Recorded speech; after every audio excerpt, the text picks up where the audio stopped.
As per I say, now we are going to page 180, that is Bhaskar भाई's farm, dairy village, Gujarat. उसके बारे में हम रिपोर्ट पढ़ते हैं. As we entered his farm, we were surprised. जैसे ही हम फार्म में एंटर हुए, हम सरप्राइज हो गए. There were dead leaves, wild plants and grass everywhere. कहाँ? तो भास्कर भाई के फार्म में.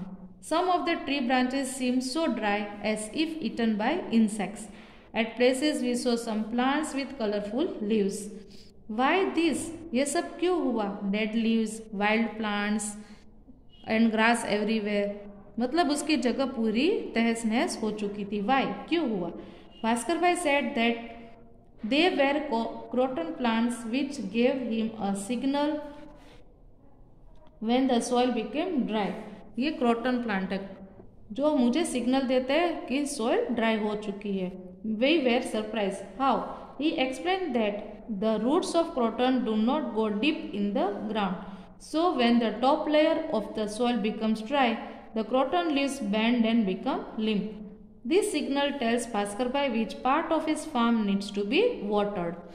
क्रोटन लीव्स की मदद से देखिए वो जानना चाहते थे कि कौन सा हिस्सा जमीन का सूखा हुआ है. We found the soil soft and crumbly. We could see tall coconut trees full of fresh coconuts. We thought he must be using some special fertilizers. Coconut trees दूसरी जगह हमने देखे तो हमें ऐसा लगा कि इतने बड़े बड़े कोकोनट ट्रीज कैसे, क्या भास्कर भाई कोई स्पेशल फर्टिलाइजर का इस्तेमाल करते हैं. भास्कर भाई said he does not buy fertilizer made in factories. His soil is fertile because of all the dried leaves which slowly rot and mix with it.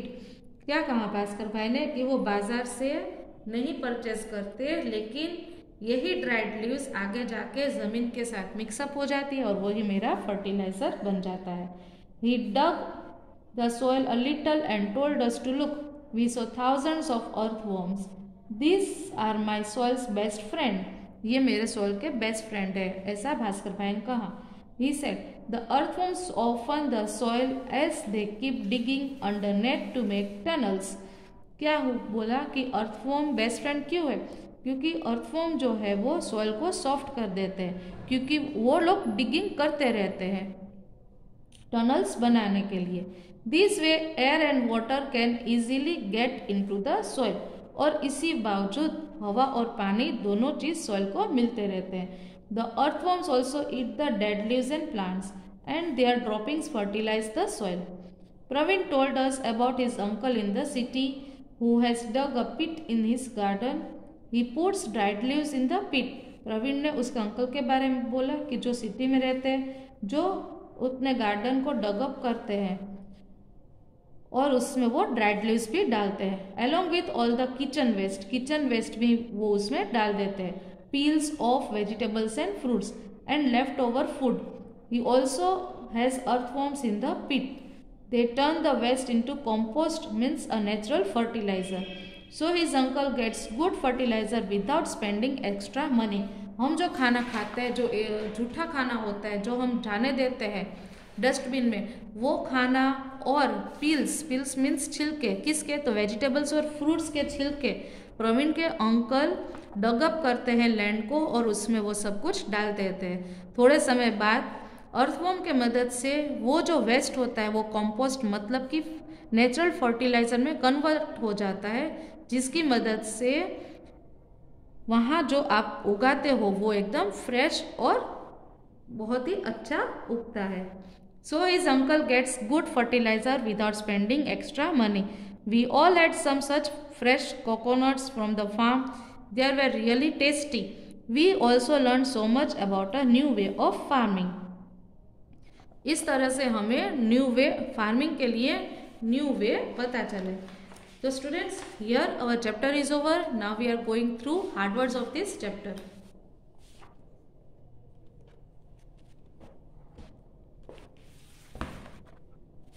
So these are the hard words.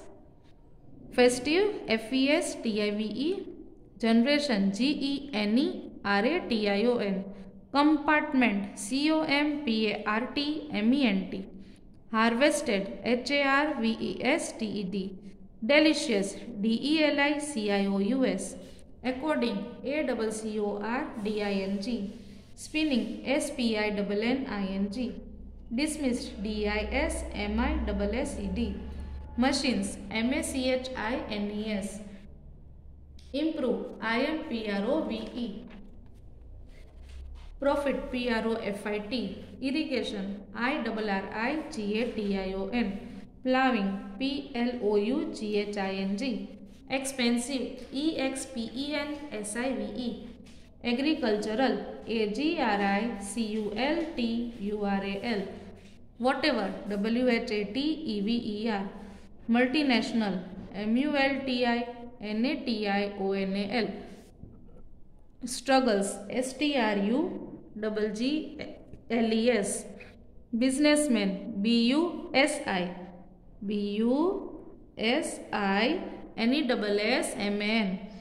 suffering, suffering, crumbly, crumbly, underneath, underneath, spending, spending, compost, compost, crushing, crushing, separated, separated, threshers, thres,